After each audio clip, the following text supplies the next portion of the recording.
There are islands off the coast of Scotland that the maps still show, but nobody lives there anymore. Not abandoned last year, not even last decade. Some of these places have been empty for over 100 years, and in that time, the sea has been slowly, quietly taking them back. Walls collapsing into the grass, entire villages reduced to outlines you can only recognize from the air. And the strangest part? Almost nobody talks about them. No documentaries, no tourist boards, no signposts, just wind, stone, and whatever stories the people left behind managed to carry with them before the boats left for the last time. I've spent the last few months going deep into the archives, old census records, Coast Guard logs, and in some cases, actually getting out there. And what I found genuinely disturbed me, because these aren't just ruins. They're places that had schools, post offices, hundreds of people who were born, married, and buried there. People whose great-grandchildren are alive right now and have never once set foot on the island their family came from. Today I'm taking you through 11 of them, and I promise you, by the end of this video, number 4 is going to leave you completely speechless. Stay with me. We're starting with the one that has genuinely never been explained. The Flannan Isles sit about 20 miles west of the outer Hebrides, a cluster of black rock hammered by Atlantic weather so violent that supplying the lighthouse there was considered one of the most dangerous jobs in the service. On the 15th of December, 1900, a relief boat arrived at the lighthouse. The lamp hadn't been lit for 11 days. The boat couldn't dock at first because of the conditions, so they waited. When they finally got ashore, they found the lighthouse completely abandoned.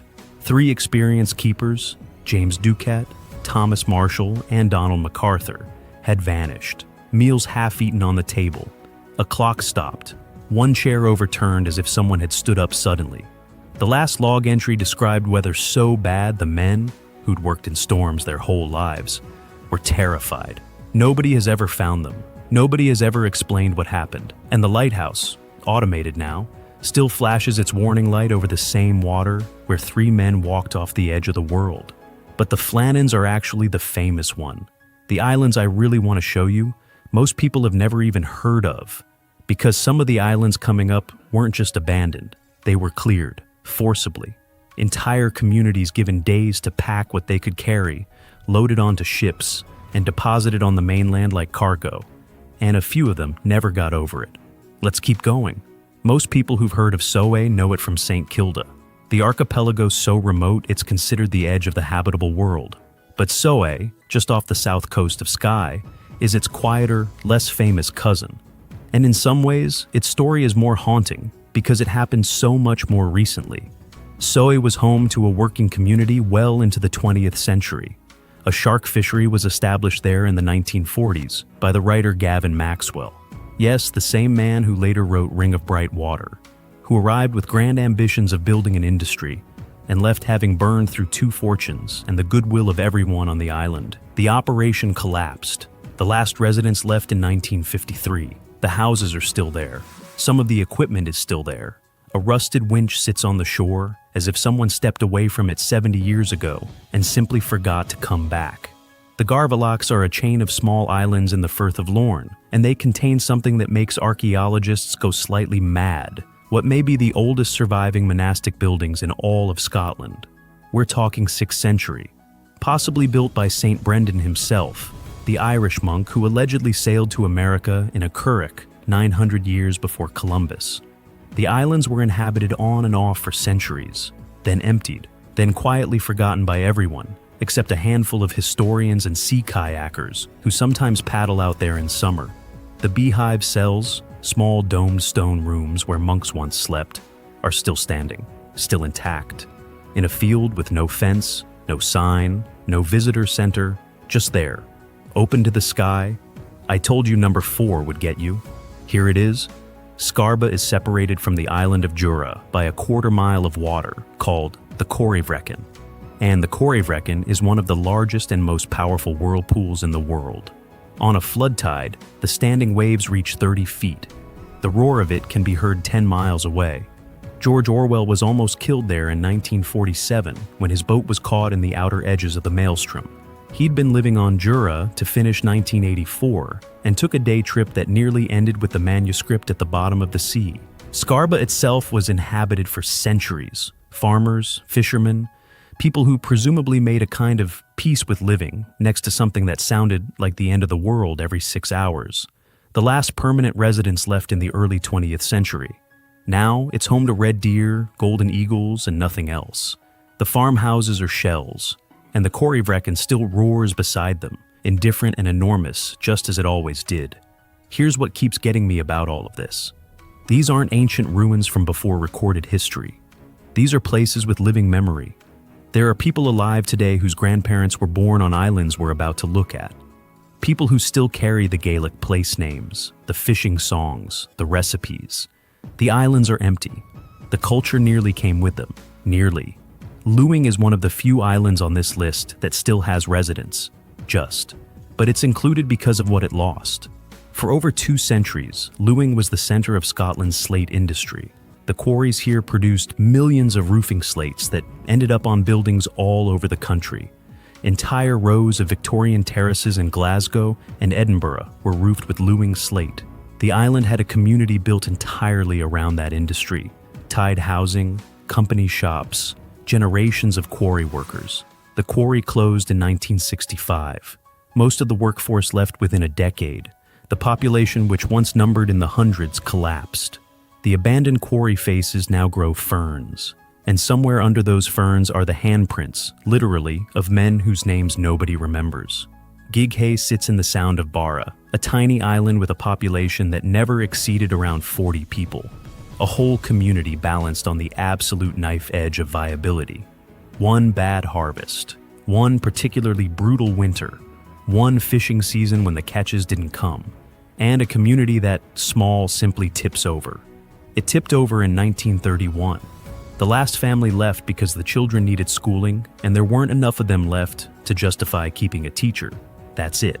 That's the whole story. Not plague, not disaster, just a slow arithmetic that finally reached zero. The last house still stands, its gable end facing the sea, the window empty. Off the northern tip of Islay, the Whiskey Island, lies Nave Island, and it contains the ruins of a medieval chapel that's barely documented anywhere. Nave was farmed right up until the late 19th century. Then the lease expired, the landlord didn't renew it, and the family who'd worked the land for generations was simply told to leave. No compensation, no ceremony, just, your time here is done. The chapel ruins date back to the 12th century. There's a grave slab in the grass that historians believe marks the tomb of a Norse chieftain. The island is accessible only by small boat at low tide, and almost nobody goes. The chapel walls are still standing. The inscription on the slab has been worn smooth by 800 years of Hebridean rain. I want to slow down here for a second, because what I keep coming back to, what I think is the real story underneath all of this, is not the ruins, it's the clearances. And I think most people don't realize how recent, how deliberate, and how devastating they actually were. Mingulay is at the bottom of the Outer Hebrides chain. So far south, it's almost closer to Ireland than to the Scottish mainland. The cliffs on its western face are over 200 meters tall and are home to one of the largest seabird colonies in Europe. It is, by any measure, one of the most spectacular places in Britain. It was also, by the accounts of the people who lived there, a prison. Not a literal one, but for months at a time in winter, the seas were too violent to land a boat. The community could be cut off for weeks. The priest couldn't come, the post couldn't come.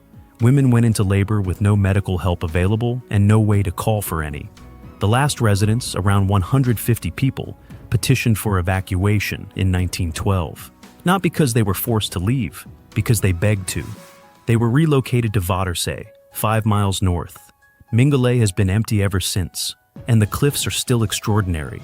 The birds don't care. Staffa is the one that looks like it was designed by someone who'd never seen geology and decided to improvise.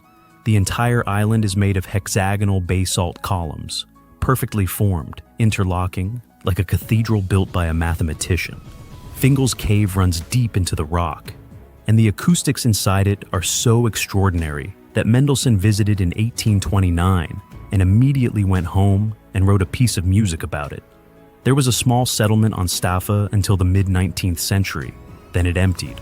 Now it's a national nature reserve, visited by boat trips in summer.